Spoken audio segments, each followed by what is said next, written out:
The Loaded Dog by Henry Lawson. Dave Regan, Jim Bentley and Andy Page were sinking a shaft at Stony Creek in search of a rich gold quartz reef which was supposed to exist in the vicinity. There is always a rich reef supposed to exist in the vicinity.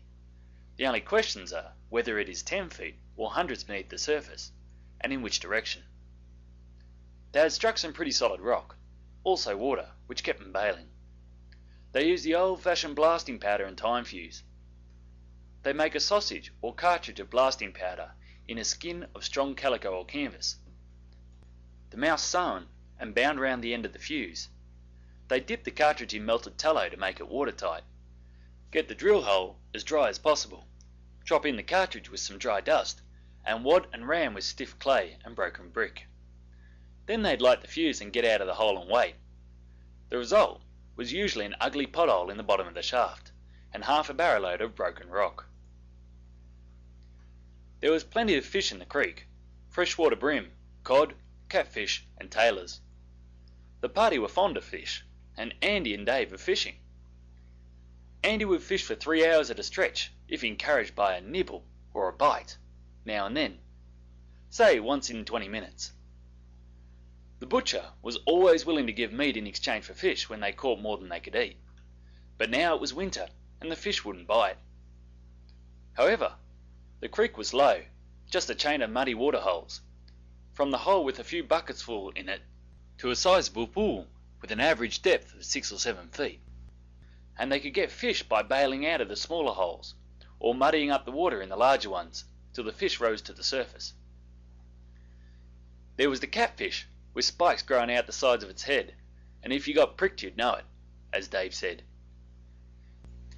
Andy took off his boots, tucked up his trousers, and went into a hole one day to stir up the mud with his feet, and he knew it.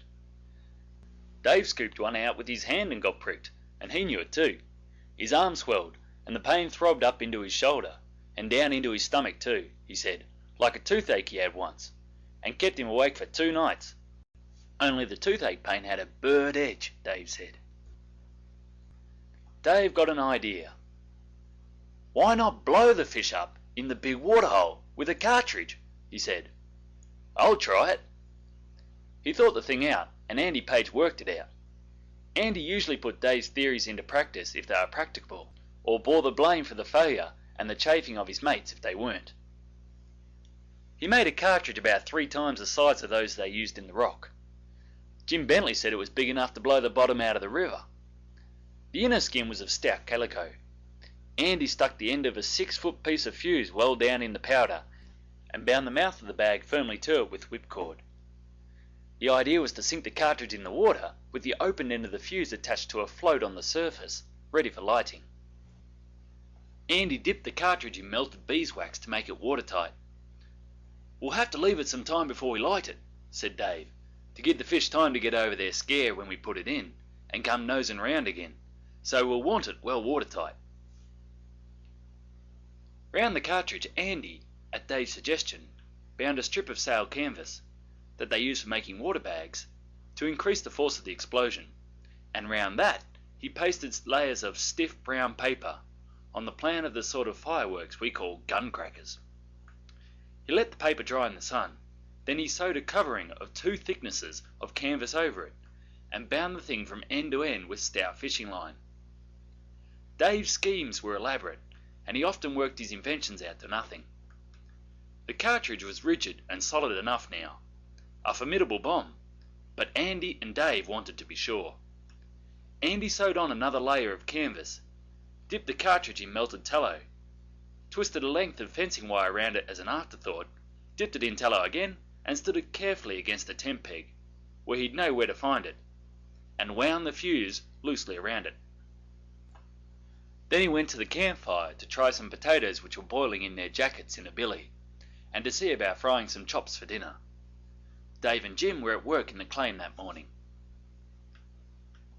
They had a big black young retriever dog, or rather an overgrown pup, a big, foolish, 4-footed mate, who was always slobbering around them and lashing their legs with his heavy tail that swung around like a stock whip. Most of his head was usually a red, idiotic, slobbering grin of appreciation at his own silliness. He seemed to take life, the world, his two-legged mates, and his own instinct as a huge joke. He'd retrieve anything. He carted back most of the camp rubbish that Andy threw away. They had a cat that died in hot weather, and Andy threw it a good distance away in the scrub. And early one morning, the dog found the cat, after it had been dead a week or so, and carried it back to the camp, and laid it just inside the tent flaps, where it could best make its presence known when the mates should rise and begin to sniff suspiciously in the sickly smothering atmosphere of the summer sunrise. He used to retrieve them when they went swimming. He'd jump in after them, and take their hands in his mouth, and try to swim out with them, and scratch their naked bodies with his paws. They loved him for his good-heartedness and his foolishness, but when they wished to enjoy a swim, they had to tie him up in the camp. He watched Andy with great interest all the morning making the cartridge, and hindered him considerably, trying to help. But about noon he went off to the claim to see how Dave and Jim were getting on, and to come home to dinner with them. Andy saw them coming, and put a panful of mutton chops on the fire. Andy was cook today. Dave and Jim stood with their backs to the fire, as bushmen do in all weathers, waiting till dinner should be ready. The retriever went nosing around after something he seemed to have missed. Andy's brain still worked on the cartridge. His eye was caught by the glare of an empty kerosene tin lying in the bushes, and it struck him that it wouldn't be a bad idea to sink the cartridge, packed with clay, sand, or stones, in the tin, to increase the force of the explosion.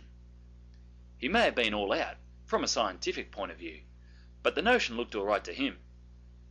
Jim Bentley, by the way, wasn't interested in their damned silliness. Andy noticed an empty treacle tin, the sort with the little tin neck or spout soldered onto the top for the convenience of pouring out the treacle, and it struck him that this would have made the best kind of cartridge case. He would only have had to pour in the powder, stick the fuse in through the neck, and cork and seal it with beeswax. He was turning to suggest this to Dave, when Dave glanced over his shoulder to see how the chops were doing, and bolted. He explained afterwards that he thought he heard the pan spluttering extra, and looked to see if the chops were burning. Jim Bentley looked behind him, and bolted after Dave. Andy stood stock still, staring after them. "Run, Andy, run!" they shouted back at him. "Run! Look behind you, you fool!" Andy turned slowly and looked, and there, close behind him, was the retriever with the cartridge in his mouth, wedged into his broadest and silliest grin. And that wasn't all. The dog had come round the fire to Andy, and the loose end of the fuse had trailed and waggled over the burning sticks into the blaze. Andy had slit and nicked the firing end of the fuse well, and now it was hissing and spitting properly. Andy's legs started with a jolt. His legs started before his brain did, and he made after Dave and Jim, and the dog followed Andy. Dave and Jim were good runners, Jim the best, for a short distance. Andy was slow and heavy, but he had the strength and the wind and could last. The dog leapt and capered round him, delighted as a dog could be to find his mates, as he thought, on for a frolic. Dave and Jim kept shouting back, "Don't follow us! Don't follow us, you coloured fool!" But Andy kept on, no matter how they dodged. They could never explain, any more than the dog, why they followed each other, but so they ran, Dave keeping in Jim's track in all its turnings, Andy after Dave, and the dog circling round Andy, the live fuse swishing in all directions and hissing and spluttering and stinking. Jim yelling to Dave not to follow him, Dave shouting to Andy to go in another direction, and to spread out, and Andy roaring at the dog to go home. Then Andy's brain began to work, stimulated by the crisis. He tried to get a running kick at the dog, but the dog dodged. He snatched up sticks and stones and threw them at the dog, and ran on again. The retriever saw that he'd made a mistake about Andy, and left him, and bounded after Dave. Dave, who had the presence of mind to think that the fuse's time wasn't up yet, made a dive and a grab for the dog, caught him by the tail, and as he swung around, snatched the cartridge out of his mouth, and flung it as far as he could. The dog immediately bounded after it, and retrieved it. Dave roared and cursed at the dog, who, seeing that Dave was offended, left him, and went after Jim, who was well ahead. Jim swung to a sapling and went up it like a native bear. It was a young sapling, and Jim couldn't safely get more than 10 or 12 feet from the ground. The dog laid the cartridge, as carefully as it were a kitten, at the foot of the sapling, and capered and leaped and whooped joyously round under Jim. The big pup reckoned that this was part of the lark. He was all right now. It was Jim who was out for a spree. The fuse sounded as if it was going a mile a minute. Jim tried to climb higher, and the sapling bent and cracked. Jim fell on his feet and ran. The dog swooped on the cartridge and followed. It all took but a very few moments. Jim ran to a digger's hole, about 10 feet deep, and dropped down into it, landing on soft mud, and was safe. The dog grinned sardonically down on him, over the edge, for a moment, as if he thought it would be a good lark to drop the cartridge down on Jim. "Go away, Tommy," said Jim feebly. "Go away." The dog bounded off after Dave, who was the only one in sight now.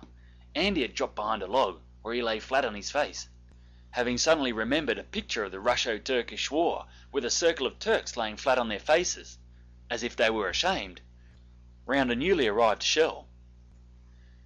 There was a small hotel or shanty on the creek, on the May Road, not far from the claim.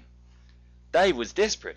The time flew much faster in his stimulated imagination than it did in reality, so he made for the shanty. There were several casual bushmen on the veranda and in the bar.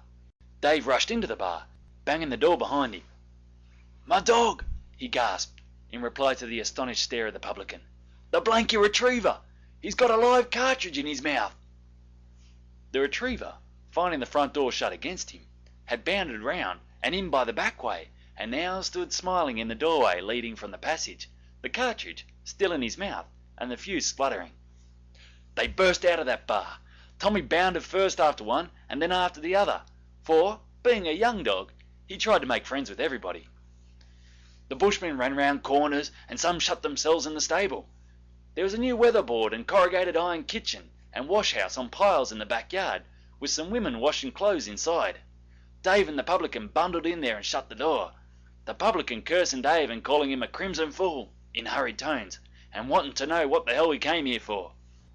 The retriever went in under the kitchen, amongst the piles, but, luckily for those inside, there was a vicious yellow mongrel cattle dog skulking and nursing his nastiness under there.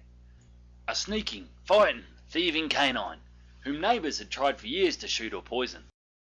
Tommy saw his danger. He'd had experience from this dog, and started out and across the yard, still sticking to the cartridge. Halfway across the yard, the yellow dog caught him and nipped him. Tommy dropped the cartridge, gave one terrified yell, and took to the bush. The yellow dog followed him to the fence, and then ran back to see what he had dropped. Nearly a dozen other dogs came from round all the corners and under the buildings, spidery, thievish, cold-blooded kangaroo dogs, mongrel sheep and cattle dogs, vicious black and yellow dogs that slip after you in the dark, nip your heels, and vanish without explaining, and yapping, yelping small fry. They kept at a respectable distance round the nasty yellow dog, for it was dangerous to go near him when he thought he had found something which might be good for a dog to eat. He sniffed at the cartridge twice, and was just taking a third cautious sniff when... It was very good blasting powder, a new brand that Dave had recently got up from Sydney, and the cartridge had been excellently well made. Andy was very patient and painstaking in all he did, and nearly as handy as the average sailor with needles, twine, canvas and rope. Bushmen say that the kitchen jumped off its piles and on again. When the smoke and dust cleared away, the remains of the nasty yellow dog were lying against the paling fence of the yard, looking as if he'd been kicked into a fire by a horse and afterwards rolled in the dust under a barrow and finally thrown against the fence from a distance.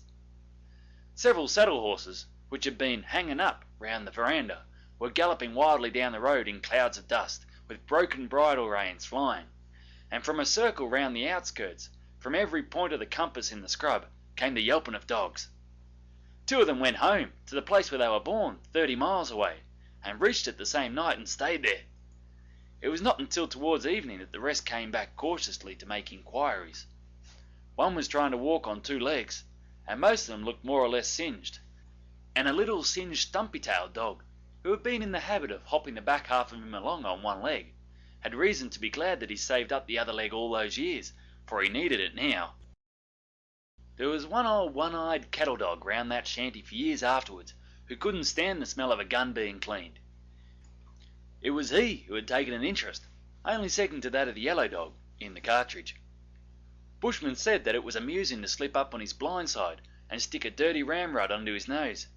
He wouldn't wait to bring his solitary eye round a bear. He'd take to the bush and stay out all night. For half an hour or so after the explosion, there were several bushmen round behind the stable who crouched, doubled up, against the wall, or rolled gently on the dust, trying to laugh without shrieking. There were 2 white women in hysterics at the house, and a half-caste rushing aimlessly round with a dipper of cold water. The publican was holding his wife tight and begging her between her squawks to "Hold up for my sake, Mary, or I'll lamb the life out of you." Dave decided to apologise later on, when things had settled down a bit, and went back to camp.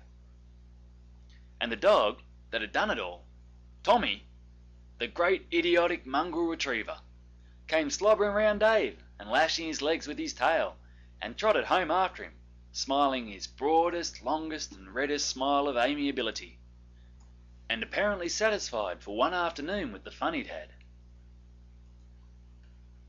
Andy chained the dog up securely and cooked some more chops, while Dave went to help Jim out of the hole. And most of this is why, for years afterwards, lanky, easy-going bushmen, riding lazily past Dave's camp, would cry, in a lazy drawl, and with just a hint of nasal twang, "Hello, Dave! How's the fishing getting on, Dave?" End of The Loaded Dog by Henry Lawson.